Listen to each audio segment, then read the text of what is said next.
Assalamualaikum warahmatullahi wabarakatuh. Alhamdulillahirabbil alamin wa bihi nasta'inu ala umurid dunya waddin. Assalatu wassalamu ala asyrafil anbiya'i wal mursalin wa ala alihi wa ashabihi ajma'in. Allahumma salli wa sallim wa barik ala sayyidina wa habibina wa syafi'ina wa maulana Muhammadin sallallahu alaihi wa alihi wasallam. Allahumma alimna ta'wila wa faqihna fid din. Allahumma inna nas'aluka ilman nafi'an wa rizqan thayyiban mubarakan wa amalan mutaqabbalan walhamdulillahi rabbil alamin. Para santri dan para pendengar di rumah, mulai hari ini kajian subuh kita awalkan mulainya. Ya, setelah pembacaan rotib langsung kita mulai agar supaya persiapan kalian untuk melaksanakan pelajaran di sekolah tidak mepet waktunya. Paham tum? Baik, kita lanjutkan lagi kajian kita surat Al-Anbiya. Pagi hari ini kita pelajari satu ayat, yaitu ayat 79. Kalau kemarin kita pelajari satu ayat juga, ayat 78, sekarang ayat 79. Masih dalam kisah Nabi Daud dan Nabi Sulaiman alaihimassalam. A'udzubillahi minasyaitonirrajim. Bismillahirrahmanirrahim. Fafahamna Sulaimana wa kullan ataina hukman wa ilman wa sakharna ma'a Dawudal jibala yusabbihna wat tayra wa kunna fa'ilin. Shadaqallahul azim wa shadaqa rasuluhun nabiyil karim wa nahnu ala dzalika minasyahidin wasyakirin walhamdulillahi rabbil alamin. Fafahamnaha Sulaimana, dan kami telah memahamkannya kepada Sulaiman. Wa kullan, dan masing-masing mereka, ataina, kami berikan, hukman, yaitu hikmah, wa ilman, dan ilmu, wasakharna, dan telah kami tundukkan, ma'a Dawuda, bersama dengan Daud, al-jibala, gunung-gunung, yusabbihna, mereka bertasbih bersama, wat-tayra, dan burung-burung, wa kunna fa'ilin, dan kamilah yang melakukannya. Habib bisa artikan secara lengkap. Dan kami telah memberikan dan kami telah memahamkannya kepada Sulaiman, dan masing-masing, maksudnya yaitu Nabi Daud dan Nabi Sulaiman masing-masing, ya, temanya adalah tentang Nabi Daud dan Nabi Sulaiman. Dan masing-masing, kata Allah, telah kami berikan hikmah dan ilmu, dan telah kami tundukkan bersama dengan Daud, bersama dengan Nabi Daud alaihissalam, al-jibal, gunung-gunung, yusabbihna, mereka bertasbih bersama, wat-tayr, dan burung-burung, wa kunna fa'ilin, dan kamilah yang melakukannya. Kemarin kita telah pelajari tentang Nabi Daud alaihissalam dan juga Nabi Sulaiman alaihissalam. Inti dari penjelasan ayat 78 kemarin, bahwasannya Nabi Daud sebagai seorang nabi dan sekaligus seorang raja merupakan seorang hakim atau pemberi keputusan terhadap persoalan-persoalan yang terjadi di tengah-tengah kaumnya, di tengah-tengah masyarakat. Kemarin telah Habib Isa sampaikan ayat ke-78, yaitu Allah memberikan penjelasan kepada baginda Nabi Muhammad sallallahu alaihi wasallam tentang satu peristiwa yang dialami oleh Nabi Daud, di mana Nabi Daud mendapat pengaduan. Pengaduan itu apa kalau bahasa Jawanya? Wadulan, ya. Nah, dapat laporan dari kaumnya, yang kaum itu tadi adalah pemilik kebun anggur, yang kebun anggurnya dirusak, dihabiskan oleh sekumpulan atau sekelompok kambing, yang kambing itu adalah milik kaum yang lainnya. Pemilik kebun meminta keadilan kepada Nabi Daud alaihissalam. Maka Nabi Daud mengatakan, sebagai bentuk ganti rugi, tanggung jawab pemilik kambing, karena kambing-kambingnya telah merusak kebun anggur tadi, maka kambing-kambing itu harus diserahkan kepada pemilik kebun. Maka kambing-kambing itu menjadi pemilik kebun, dimiliki oleh pemilik kebun, maksudnya dimiliki oleh pemilik kebun. Nah, keputusan hukum seperti itu yang disampaikan oleh Nabi Daud tidak sama dengan keputusan hukum yang diusulkan oleh Nabi Sulaiman alaihissalam. Nabi Sulaiman apanya Nabi Daud? Putranya. Nabi Sulaiman mempunyai pendapat hukum tersendiri.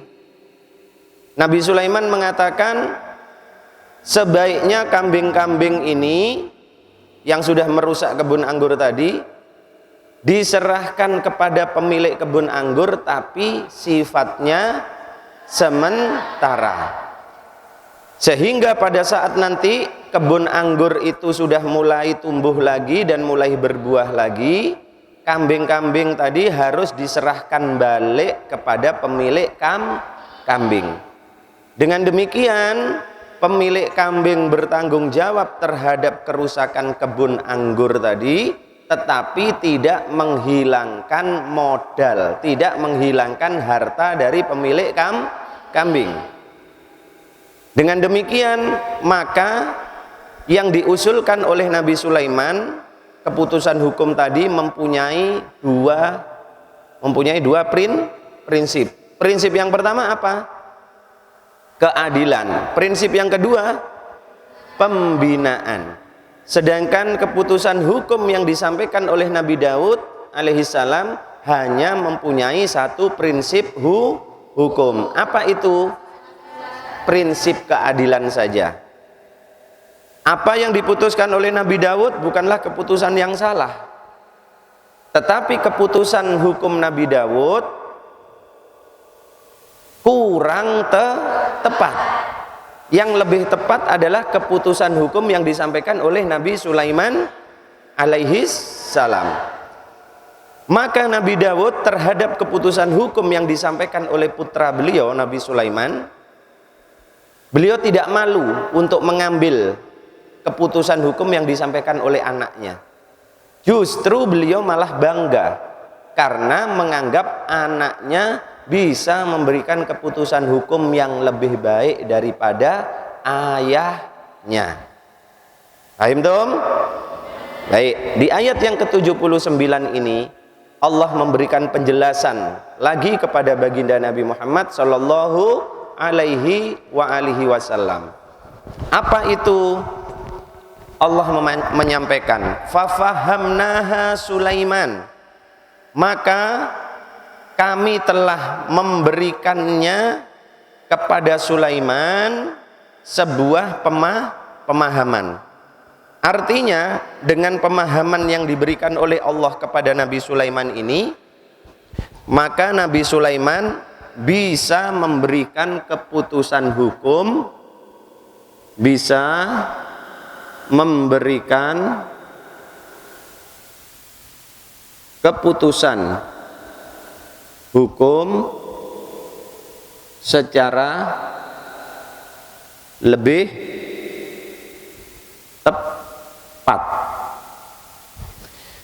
Keputusan hukum yang kemarin di ayat sebelumnya disampaikan oleh Nabi Sulaiman itu bisa beliau sampaikan karena Allah memberikan pemahaman kepada Nabi Sulaiman. Nah, kemudian Allah juga menyampaikan kepada baginda Nabi, wa kullan, dan untuk masing-masing mereka berdua, yaitu Nabi Daud dan Nabi Sulaiman alaihissalam, ataina, telah kami berikan, kata Allah, apa itu? Dua macam, hukman wa ilman. Ya, hukman wa ilman. Jadi ayat 79 ini para santri dan para pendengar di rumah, ada 3 hal besar yang disampaikan oleh Allah kepada baginda Nabi. Yang pertama, Allah menjelaskan kepada baginda Nabi bahwasannya keputusan Nabi Sulaiman itu lebih tepat karena Allah memberikan pemahaman kepada Nabi Sulaiman. Kemudian terhadap Nabi Daud dan terhadap Nabi Sulaiman, Allah masing-masing memberikan hikmah dan ilmu. Hukman wa ilman, yaitu hikmah dan ilmu. Nah, para santri dan para pendengar di rumah, sekarang kita pelajari tentang hukman wa ilman, hikmah dan ilmu. Hikmah dan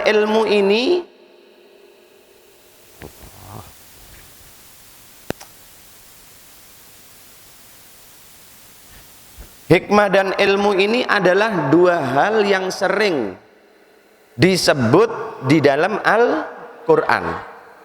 Ini adalah 2 hal yang tidak bisa dipisahkan. 2 hal yang tidak bisa dipisahkan. Nanti kalau Habib bisa terlalu cepat jelaskannya usul ya.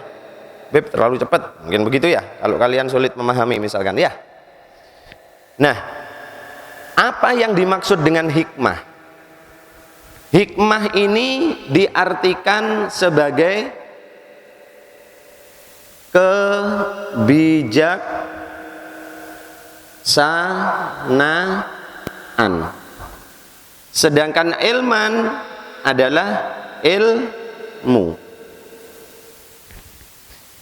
Hikmah itu diartikan sebagai kebijaksanaan.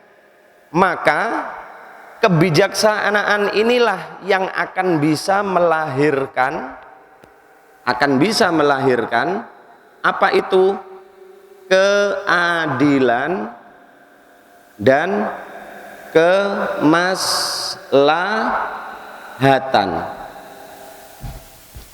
Hikmah inilah yang akan melahirkan keadilan dan kemaslahatan. Karena apa? Karena hikmah itu adalah kebijaksanaan. Lalu bagaimana pengertiannya antara ilmu dan hikmah? Yang sebelah sini ke sini, yang pinggir. Ente lihat apa kalau di situ? Penjelasannya Habib Ihsan tidak bisa lihat ke sana. Terus kok sulit sekali.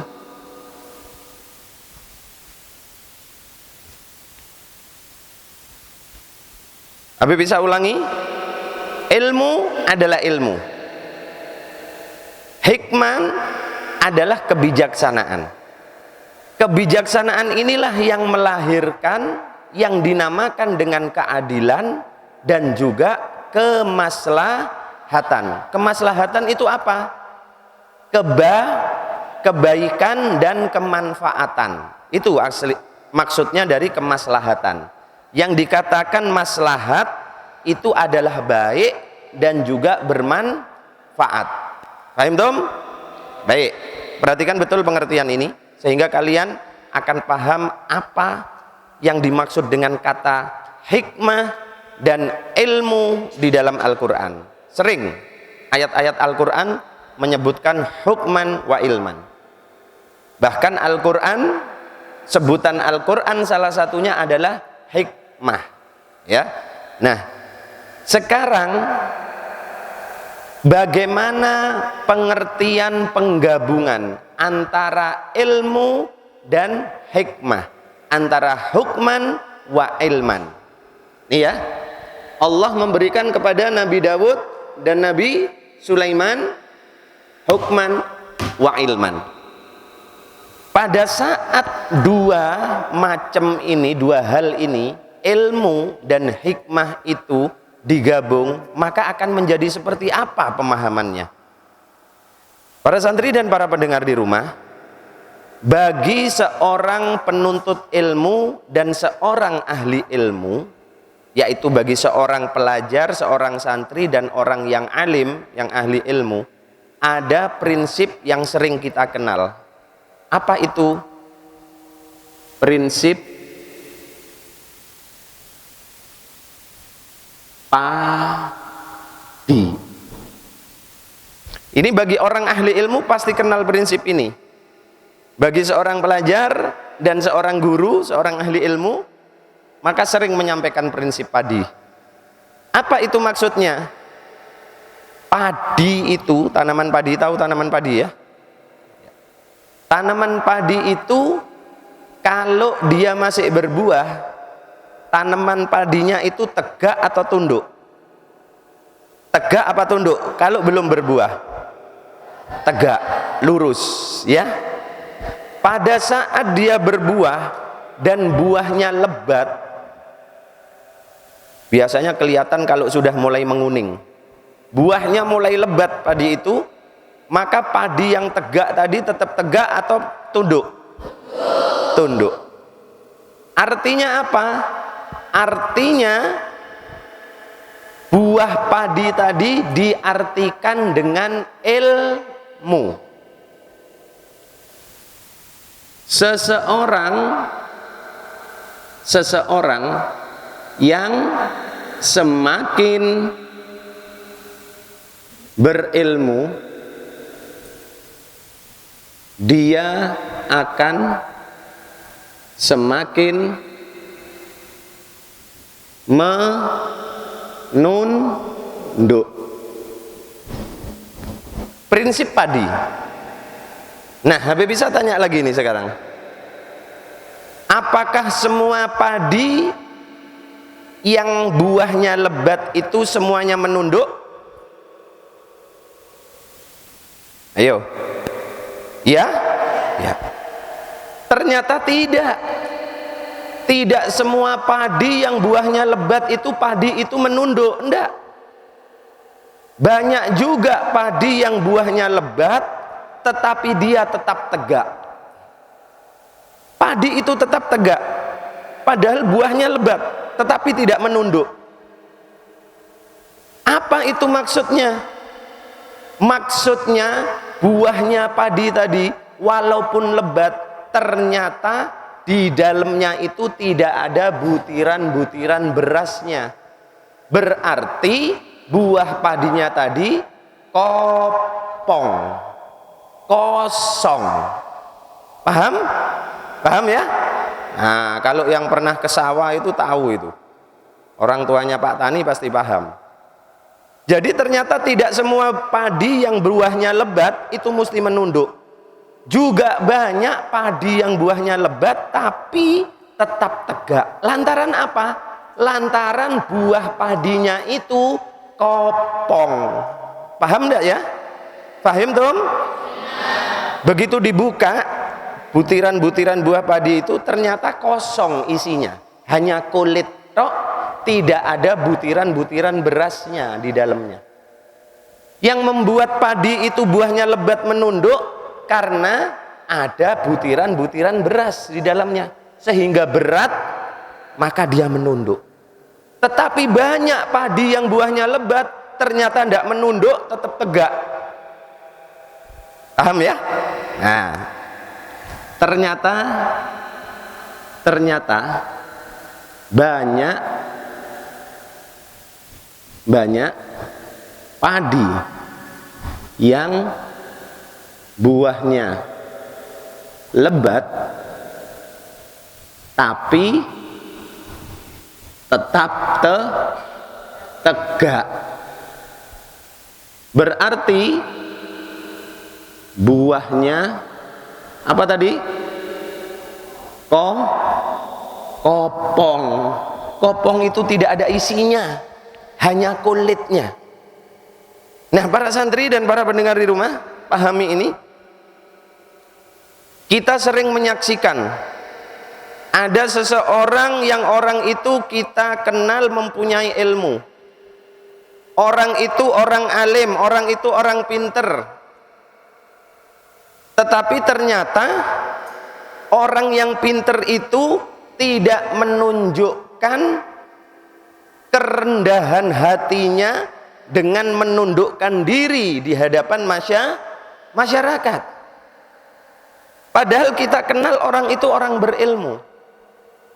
Nah, orang yang berilmu tapi tidak menundukkan dirinya, dia tetap tegak wajahnya ke atas. Maksudnya apa? Maksudnya sombong. Maksudnya sombong. Jadi padi yang kopong itu, padi yang kopong itu padi yang sombong. Loh, kenapa kok begitu Habib? Buahnya lebat tapi dia tetap tegak, tidak mau merendah, tapi ternyata kopong, hanya kulitnya tok. Padi yang kopong itu bermanfaat enggak? Bisa dimakan manusia enggak? Enggak ada, justru malah dibuang oleh masyarakat, merugikan petaninya, sehingga petaninya tidak dapat untung dari tanaman padi. Nah, demikian juga manusia yang mempunyai ilmu, diberikan oleh Allah nikmat berupa ilmu, tetapi dia tidak menundukkan dirinya di hadapan masyarakat, tidak merendahkan dirinya di hadapan masyarakat, tapi justru wajahnya selalu tegak, maka orang berilmu seperti itu adalah orang yang sombong dan seperti padi yang kopong. Artinya apa? Dia punya ilmu tapi ilmunya tidak memberikan manfaat. Tidak memberikan manfaat untuk dirinya secara akhirat, juga terlebih manfaat untuk masyarakat banyak. Padi yang kopong itu tetap tegak, sombong. Apa? Bangga sama dirinya. Ini loh, buahku banyak, buahku ini banyak. Tapi ternyata walaupun buahnya banyak, begitu dibuka nggak ada isinya. Demikian juga orang yang berilmu tetapi sombong, maka orang seperti itu tidak ada isinya. Ilmunya memang ada, tetapi isinya tidak ada. Maksudnya ilmunya tidak bisa memberikan kemanfaatan untuk orang lain. Ilmunya hanya digunakan untuk banggaan, membanggakan dirinya sendiri. Nah, para santri dan para pendengar di rumah, yang seperti ini tadi, padi yang semakin lebat buahnya, dia semakin menunduk, tetapi buahnya bukan buah yang kopong, betul-betul memang karena banyak buahnya. Inilah yang dikatakan sebagai orang yang berilmu dan mendapatkan apa? Hikmah. Orang diberikan ilmu oleh Allah itu sebuah kenikmatan. Tetapi orang diberikan ilmu tanpa diberikan hikmah oleh Allah, maka ilmunya tidak akan bisa membawa manfaat untuk masyarakat. Hanya digunakan untuk sombong-sombongan, bangga-banggaan dirinya. Hanya ingin dimuliakan oleh masyarakat. Itulah orang yang hanya diberi ilmu saja oleh Allah tanpa diberi hikmah. Hanya diberi ilman tapi tidak diberi hukman. Tetapi seseorang yang diberikan oleh Allah ilman dan juga diberikan hukman, diberikan hikmah, maka orang tadi seperti padi yang buahnya lebat, subur, bagus. Maka semakin lebat buahnya, semakin baik buahnya, semakin dia menundukkan dirinya. Semakin banyak ilmunya, semakin tinggi ilmunya, karena Allah juga memberikan hikmah kepada orang itu, maka orang tadi semakin merendahkan diri di hadapan masyarakat yang lain. Terkadang kita pernah menjumpai orang yang punya ilmu, jangankan ke masyarakat, kepada kedua orang tuanya saja menjadi tidak hormat lagi. Lantaran apa? Lantaran dia menganggap orang tuanya adalah orang tua yang tidak punya ilmu, orang tua yang bodoh. Sehingga si anak ini begitu diberikan oleh Allah ilmu, tetapi justru dia menjadi anak yang tidak hormat kepada kedua orang tuanya. Nah, inilah orang yang diberi ilmu tapi tidak diberi hikmah. Contoh padi yang kopong ini adalah gambaran orang yang diberi ilmu tapi tidak diberi hikmah. Nah, kita mohon kepada Allah, para santri kalian yang dalam masa menuntut ilmu, maka selalu berdoalah kepada Allah agar diberikan oleh Allah ilmu sekaligus diberikan oleh Allah hikmah. Takutlah kalian apabila hanya diberi oleh Allah ilmu saja tapi Allah tidak memberikan hikmah kepada kalian. Takutlah dengan itu. Karena apa? Begitu Allah hanya memberikan ilmu saja kepada kalian, tidak diberikan hikmah kalian, maka kalian akan tumbuh menjadi seseorang yang punya ilmu tetapi justru menyebabkan mudarat di tengah-tengah masyarakat. Justru ilmu yang kamu miliki akan menimbulkan pertentangan-pertentangan di masyarakat. Justru kamulah yang menjadi sebab hancurnya masyarakat. Takutlah dengan itu. Maka selalu minta kepada Allah, Allahumma inna nas'aluka ilman nafi'an, ilmu yang bermanfaat. Maka ilmu yang bermanfaat itulah ilmu yang dimiliki oleh seseorang, yang diberikan oleh Allah ilmu juga diberikan hikmah. Sampai di sini bisa dipahami? Fahim tum? Nabi Sulaiman dan Nabi Dawud diberikan oleh Allah dua sekaligus, yaitu ilmu dan hikmah. Sehingga dengan dua pemberian ini, Nabi Dawud dan Nabi Sulaiman bisa menjadi seorang raja, sekaligus menjadi seorang nabi, sekaligus menjadi seorang hakim yang adil dan bermanfaat untuk masyarakat. Para santri dan para pendengar di rumah, salah satu contoh bentuk pemahaman Nabi Sulaiman pada saat memberikan keputusan hukum lebih tepat dibandingkan ayahnya Nabi Daud alaihissalam. Pada suatu saat datang kepada Nabi Daud dua orang wanita. Wanita yang pertama usianya lebih tua dibandingkan wanita yang kedua. Wanita ini sebelumnya sama-sama datang ke satu tempat. Dua orang wanita ini, perhatikan ya, dua orang wanita ini sebelum menghadap kepada Nabi Daud, mereka datang ke satu tempat. Masing-masing wanita ini membawa anaknya. Yang wanita lebih tua membawa anak satu, laki-laki. Yang wanita lebih muda juga membawa anak satu, laki-laki. Mereka berdua datang di satu tempat. Tetapi apa yang terjadi? Secara tiba-tiba kemudian muncul serigala. Kemudian serigala ini menerkam salah satu anak dari dua wanita tadi. Sehingga anak laki-laki yang satu tidak bisa diselamatkan. Dimangsa oleh serigala, dibawa pergi. Maka tinggal satu anak. Maka dua wanita ini secara bersama datang kepada Nabi Daud alaihissalam, menyampaikan apa yang dialami dan mohon keadilan. Akhirnya dua orang wanita ini berebut anak laki-laki yang satu tadi. Anak laki-laki satunya dibawa oleh serigala, tinggal satu orang. Rebutan ini dua orang wanita, masing-masing mengatakan kepada Nabi Daud, anak laki-laki ini adalah anak hamba. Wanita yang lebih muda tidak mau kalah.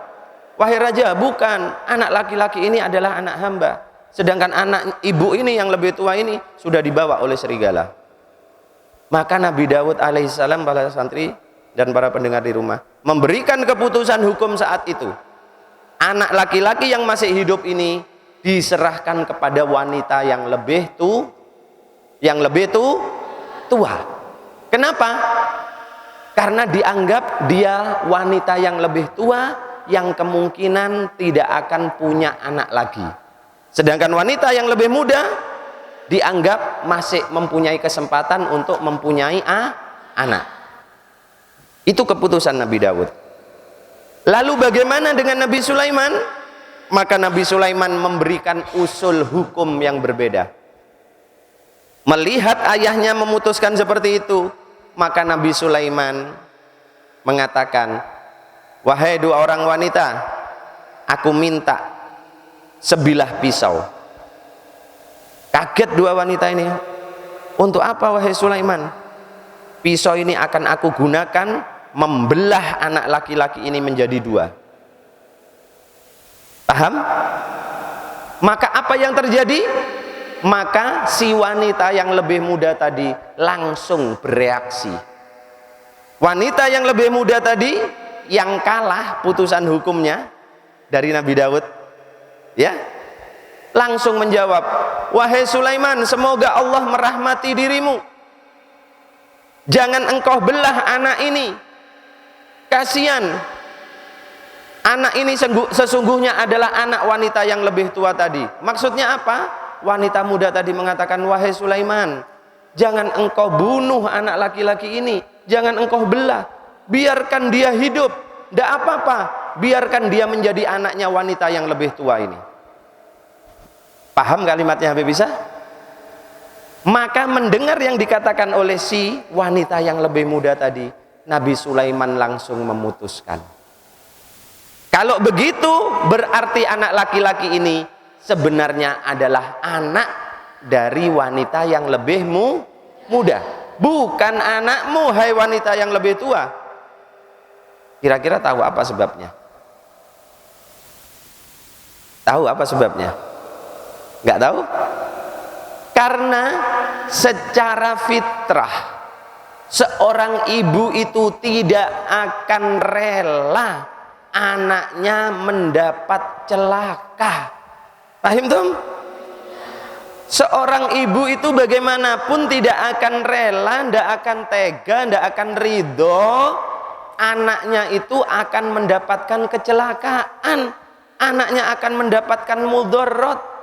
Itu fitrah seorang ibu. Dari jawaban wanita yang lebih muda tadi, Nabi Sulaiman kemudian paham, ternyata si anak laki-laki kecil ini adalah anak dari wanita yang lebih muda. Karena wanita yang lebih muda yang langsung bereaksi, sedangkan wanita yang lebih tua diam saja. Kenapa dia diam saja? Karena memang anak laki-laki ini bukan anaknya. Paham dong? Nah, maka keputusan Nabi Sulaiman, anak laki-laki ini diserahkan kepada wanita yang lebih muda, karena ternyata memang dialah ibu kandungnya. Paham ya? Nah, ini salah satu contoh keputusan hukum yang disampaikan oleh Nabi Sulaiman. Baik, kita sudah pelajari dua hal utama.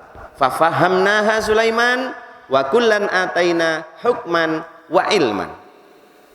Dah?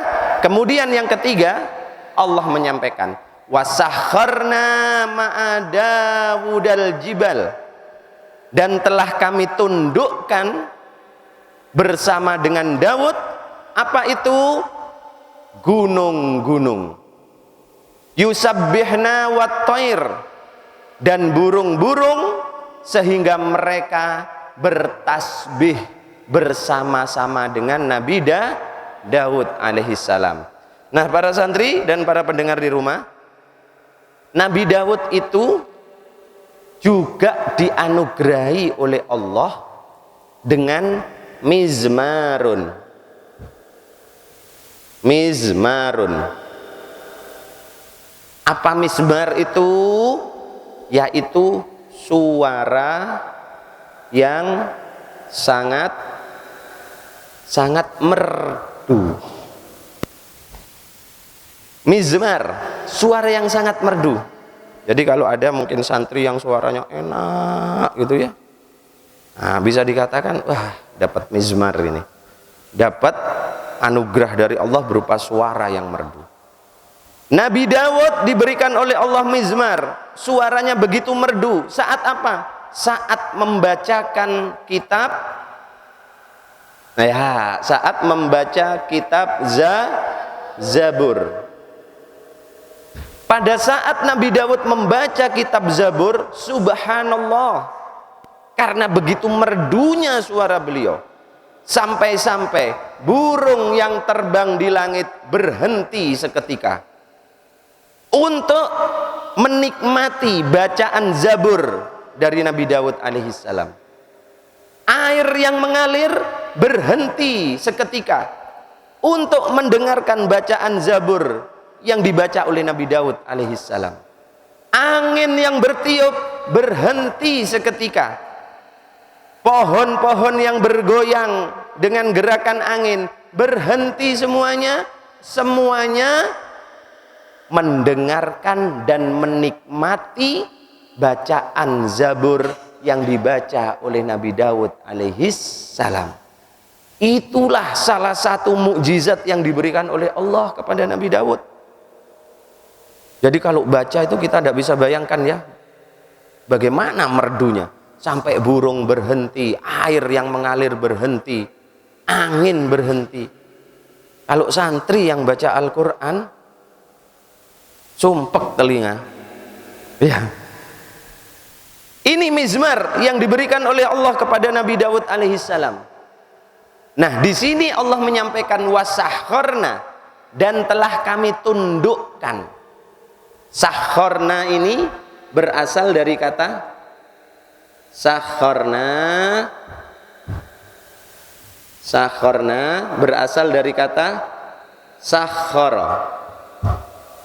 Sahoro. Maknanya apa? Sahoro. Diperhatikan.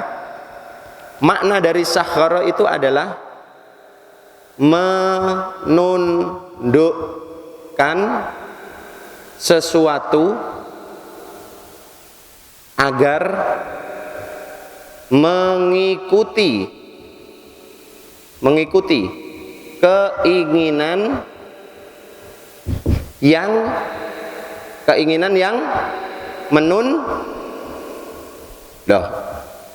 menundukkan sesuatu agar mengikuti keinginan yang menundukkan,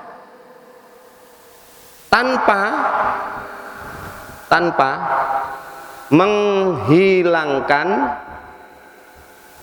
menghilangkan sifat dan tabiat yang ditundukkan.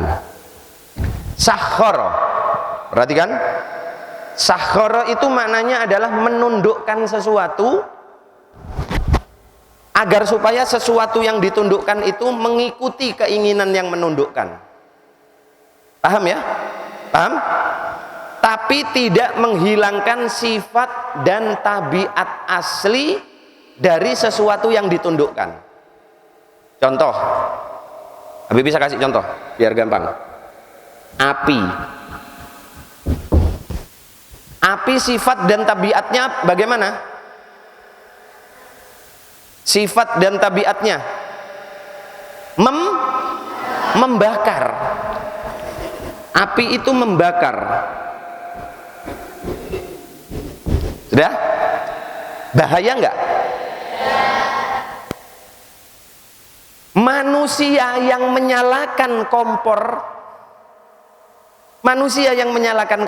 kalau kalian nyalakan kompor maka muncul api, berarti orang yang menyalakan kompor dia telah sahkhara, yusakhiru, ya, Berarti orang yang menyalakan kompor itu orang tadi berarti sudah yusakhiru, menundukkan api. Apinya ditundukkan.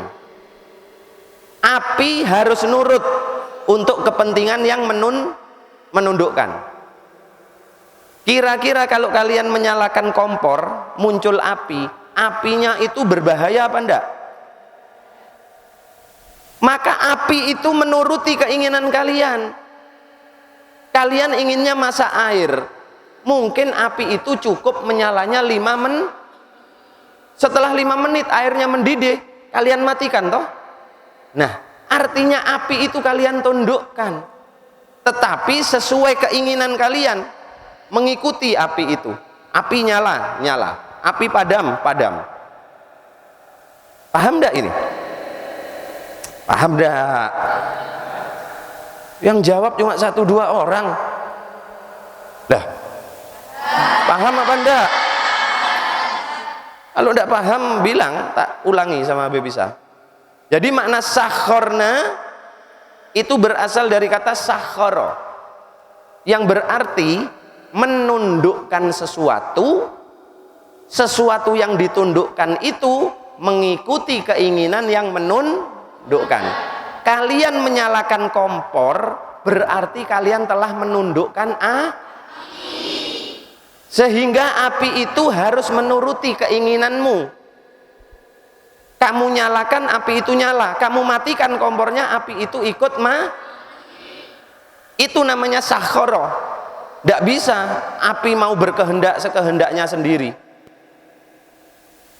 Paham ya? Begitu dinyalakan, kemudian si api tadi tidak mau dimatikan. Apa begitu orang menghidupkan kompor? Tidak. Maka orang yang menghidupkan kompor itu contoh sakhara, menundukkan api. Paham? Nah, di sini Allah menundukkan untuk Nabi Daud, yaitu al-jibal, gunung, dan ingat pengertiannya tadi, tanpa menghilangkan sifat dan tabiat yang ditundukkan. Berarti yang ditundukkan itu punya sifat dan tabiat. Api tadi sifat tabiatnya membakar. Paham ya? Kalau kalian tidak perhatikan tidak paham ini. Nah, Allah tundukkan gunung dan burung-burung kepada Nabi Daud untuk apa? Untuk bersama-sama yusabbih, bersama-sama bertasbih bersama Nabi Daud. Artinya gunung dan burung mempunyai sifat dan tabiat, sifat dan tabiat bertasbih. Artinya gunung dan burung ini memang mempunyai sifat dan tabiat bertasbih kepada Allah. Sifat dan tabiatnya memang seperti ini. Tusabbihu lahus samawatus sab'u wal ardu, kata Allah. Bertasbih langit yang 7 dan bumi. Semuanya bertasbih kepada Allah. Wa man fihinna, dan segala sesuatu yang ada di dalam langit dan bumi. Semuanya bertasbih kepada Allah. Jadi gunung dan burung itu punya sifat memang bertasbih kepada Allah. Nah, Allah tundukkan gunung-gunung dan burung-burung itu yang memang sudah punya kebiasaan bertasbih kepada Allah, tapi ditundukkan mereka itu oleh Allah agar supaya gunung dan burung-burung itu bertasbih bersama Nabi Daud alaihi salam. Berarti gunung dan burung bertasbih kepada Allah bersama dengan Nabi Daud atas usaha Nabi Daud sendiri atau bukan? Atas usaha Nabi Daud sendiri apa bukan? Bukan. Wa kunna fa'ilin. Dan kamilah yang melakukannya, kata Allah. Nabi Daud gak bisa. Nabi Daud gak bisa ngajak gunung, ngajak burung untuk bertasbih bersama. Gak bisa. Tapi Allah yang memerintahkan kepada gunung, Allah yang memerintahkan kepada burung-burung untuk bertasbih bersama-sama dengan Nabi Daud alaihis.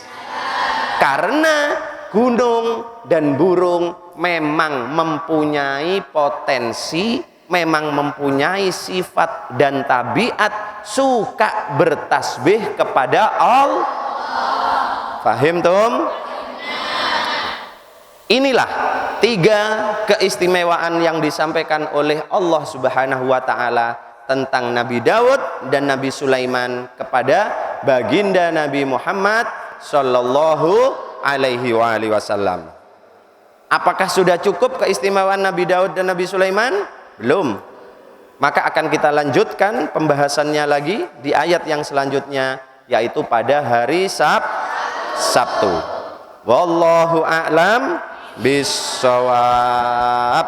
Bismillahirrahmanirrahim. Allahumma salli wa sallim wa barik ala sayyidina Muhammad wa ala ali sayyidina Muhammad. Allahumma inni ista'udatuka ma 'allamtanihi farduduhu alayya inda hajati ilai. Wa sallallahu ala sayyidina Muhammadin wa ala alihi wa sahbihi wa sallam. Walhamdulillahi rabbil alamin. Akhirul kalam. Wassalamualaikum warahmatullahi wabarakatuh.